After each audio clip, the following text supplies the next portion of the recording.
I went to Zimbabwe v South Africa for game 2 of 2 on my mini AFCON trip to close out 2025. The weather in Marrakesh much improved from the night before, so the walk through the souk towards the city square much more pleasant. Still full of carbon monoxide fumes, obviously, due to all the bikes and trucks cutting through this way.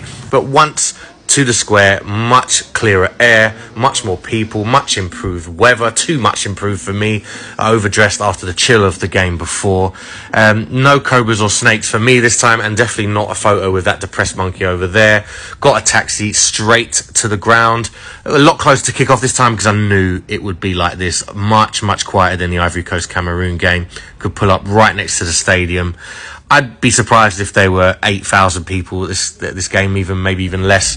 Most of the people in attendance were Zimbabwe fans, including myself for this game, because who doesn't want to back the underdog, who needed the win to stand a chance of progressing, and against their fiercest rivals, I'd say. And you know what? They gave it a good go. Scored the goal of the tournament so far, I think, through this guy who is raised in Leicester, by the way. But luck wasn't on their side. Deflected goal in the first half. They conceded calamitous defending early in the second half as well. So they were left with all the work to do. And to be fair, Zimbabwe gave it a good go. Hit the post here. And then not long later, got some luck of their own finally. That made it 2-2. And for 5-10 minutes, it felt like, Zimbabwe had the momentum. And there was a real chance that they might be able to do this. Until VAR intervened.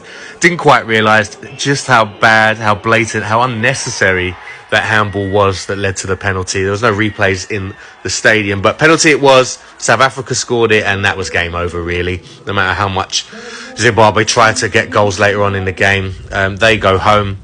And speaking of going home, so much easier after this game with few people in the stadium. I didn't mention the other video. It took us over an hour walking down a dual carriageway before we could get a taxi out of this ground after the Ivory Coast game. Complete bottleneck, nightmare of a stadium, I've got to say. Going to be talking about any athletic article soon. Have a look out for that. But this time with fewer people around, a lot easier to get away and back to the square, where it's so much livelier at night. The Morocco game being screened there in the background, and loads more stalls too.